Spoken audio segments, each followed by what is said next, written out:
Hi YouTube and welcome back to another video on my channel. Today we are going to do another dessert and I have decided to try my hand at doing fried ice cream, which is really delicious and usually is served at like Mexican restaurants as a dessert. It's like a Mexican dessert.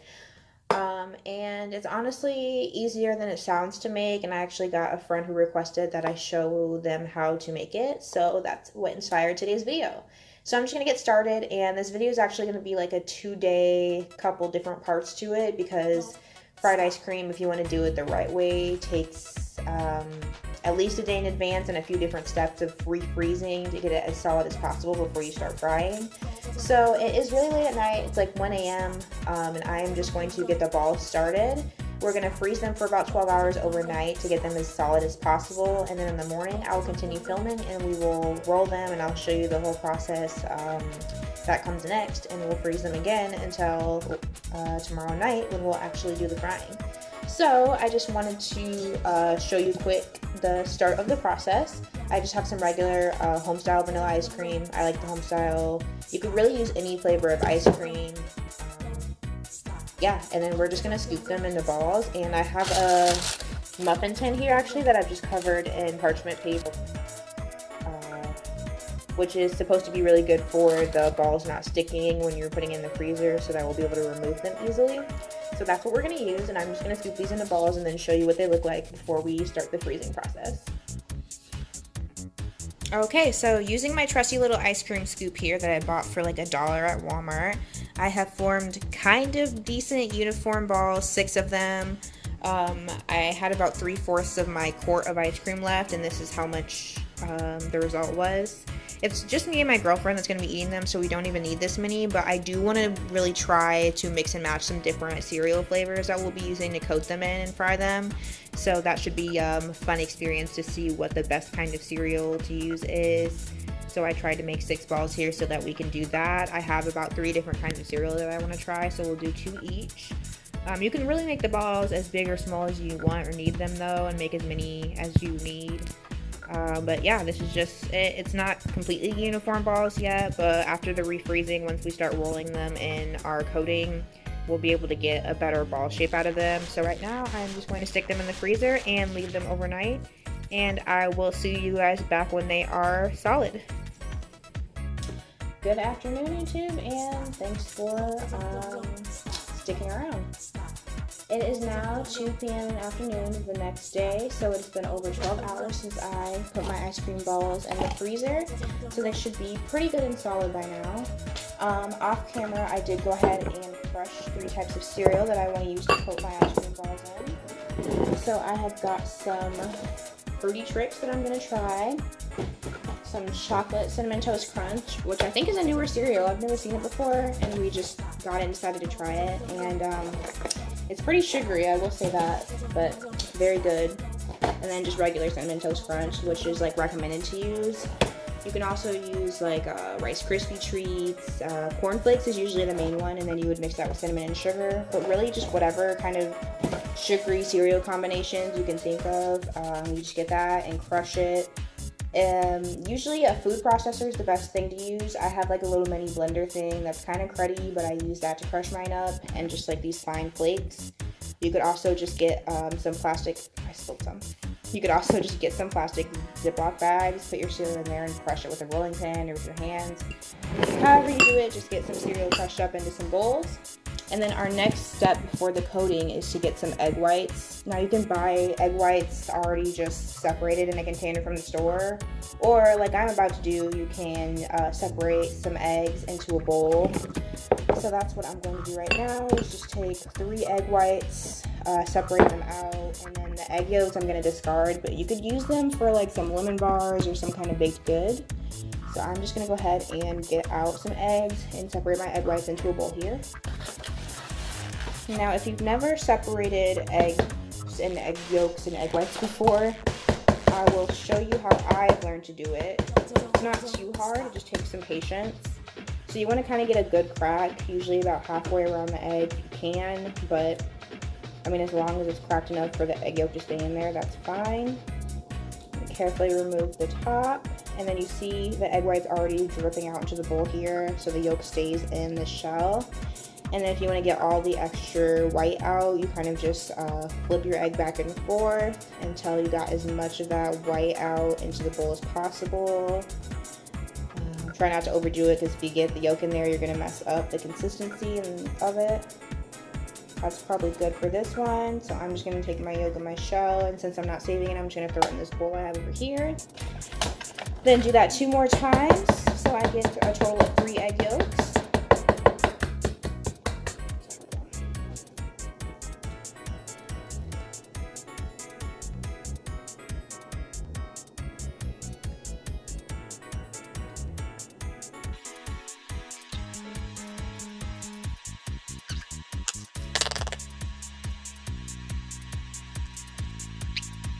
Okay, we're good though. So we got the egg whites from 3 eggs in this bowl. Start my shells. And then once I have my egg white liquid in this bowl here, you probably can't see it, we're going to beat that for a few minutes until it's nice and foamy. So I would recommend getting a mixer for this. If you don't have one, you can use a whisk or a fork by hand, but it's going to take a little extra time and effort. And we're just going to beat that, and then I'll show you what it should look like after you beat it long enough. Okay, so that's something like what your egg whites should start looking like, really thick and foamy. And now we can start our coating process for the balls, which is the fun part. And here is my crumbs, just so you can see that. Don't stop. Okay, so I have my frozen egg balls here, which you can see. They just look like frozen balls of ice cream. And then we are going to get started. So first what you want to do is have your egg whites in the dish. And we are going to coat the first ball in egg whites. Get a nice even layer over there, kind of roll the ball around in it. And you got to do this fairly quickly because the ice cream will start melting, of course. So I'm going to do my regular Cinnamon Toast Crunch first and roll that around. And then it helps, the thicker the coating, the better it is for frying. So I'm actually going to do this twice to make sure we get a really nice thick coating over this. So just dip it back into the egg whites. And then do another roll. Nice and thick here.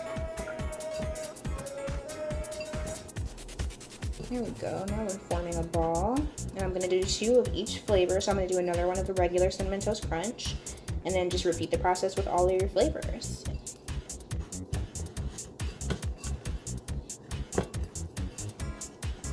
And in between these steps, since it's so messy and all thick on my hands, I'm just gonna rinse my hands. But again, make sure you try to do this with as much speed as possible, because the ice cream will obviously start melting and getting really hard to work with.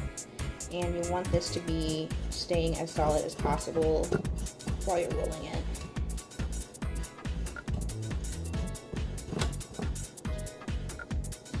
Alright, I have some smaller balls here. Now I'm going to do my Trix cereal. This is just going to be more of a fruity flavor. I'm interested to try how this is going to be. I'm not really a fan of the fruity Trix cereal, but my girlfriend likes it, so she wanted me to go ahead and try this flavor. I think it will definitely be interesting. Here's the Trix coated. I'm going to go ahead and do my second roll.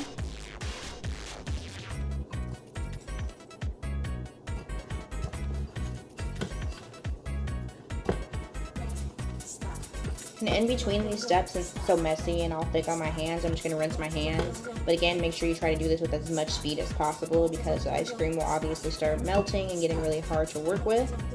And you want this to be staying as solid as possible while you're rolling it.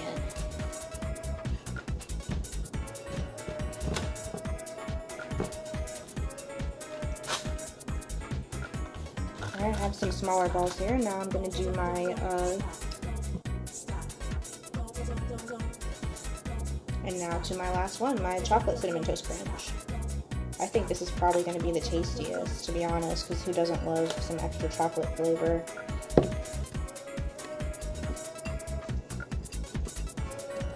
You can also use vanilla wafers, I've heard is really good for this, and I actually did get some, but I forgot to try and use them for this.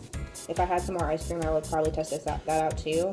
Maybe I'll do like a second part to the video where I try some more, if this turns out really well. Or I'll just get more whenever I feel like it and use my wafers for that. Really try to make sure that you have no patches that are not coated very well, because you don't want your ball to come apart when you're frying. It's definitely hard to get even coating on there, and I would say you definitely should do 2 coatings if you can. It might help to even freeze between the first coating if you have a lot of patience, and then do a second one and refreeze again before frying. But I'm doing this all in one step because I'm not that patient, and I do want to see how it holds up after just one regular step of the coating. Okay, this is the final look at the balls after the coating. So we have Cinnamon Toast Crunch, Trix, and Chocolate Cinnamon Toast Crunch. I'm gonna hurry and get these back in the freezer before they really just turn into a mess, and I will see you guys later tonight. Probably after about 12 more hours, and we will do the last frying step and see how these bad boys turn out. I'm excited to see what's happening. So we're just gonna pull, don't make that face. We're just gonna pull our balls one by one out of the freezer, and I'm gonna use the slotted spoon and just dip them in.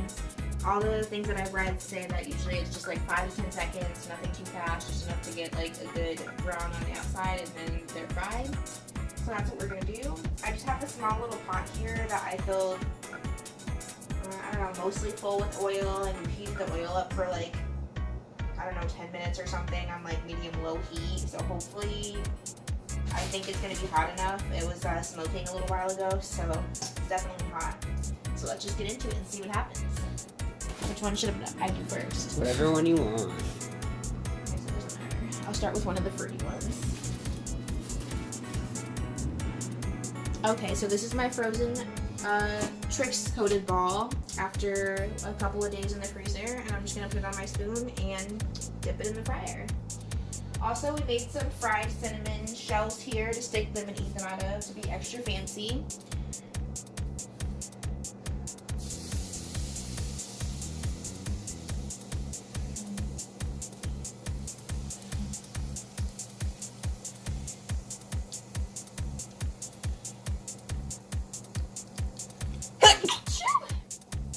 Bless you. Thanks. That's like 10 seconds. I don't know, this one doesn't get that brown, so like it's hard to tell if it's right. Hopefully this is hot enough. Stop. Looks like most of the ice cream is gone. It does. Hopefully that's fried enough. I can't tell. I'm not an expert. Stop. So first one in the shell, maybe.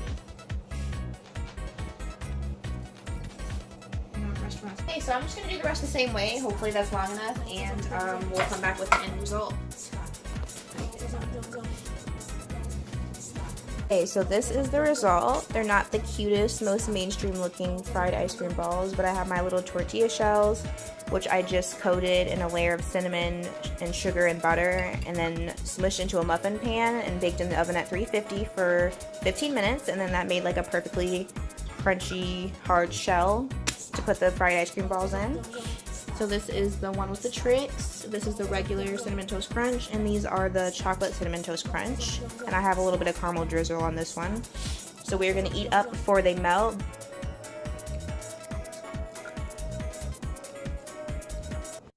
So I'm still devouring my 3 fried ice cream balls, which is admittedly a lot of sugar for one person, but I love it. And yeah, I would say they're still kind of intact. It's not like they melted into a puddle right away. I've still got like some ice cream balls and some coating. So all in all, I'd say they turned out pretty good. Pretty much how I expected. They taste like fried ice cream balls. It's not like professional restaurant quality. So yeah, but it was good. I don't know if it was worth 3 days waiting to do the process. And it's pretty messy, but it was still pretty fun actually. You want to give a rating? I rate them 7 out of 10. I'll take it. Any critiques? Why a 7 and not a 10? I feel like the coating could have been better, a little more crunchier. So do you think I should have fried them longer? No, because it probably would have melted the ice cream right Right. away. So, I don't know. Do you think the oil wasn't hot enough? I don't know. Well, I don't know. You guys try it at home and see what works best. And put it in the comments. This is after I fried it for I'd say honestly probably like up to 15 seconds each at least because I wanted to keep them in long enough to get a good crunch. And a lot of the coating did come off, but it did stay like one thin layer of coating on it. You can still kind of get a crunch in there. So that worked decently, but I don't know. I would maybe just try to see if you could get a thermometer to actually take the heat of your oil and make sure it's like hot enough and at the perfect heat to fry them. Did that? Anyway, yeah, just keep watching to see what else we get into. Bye.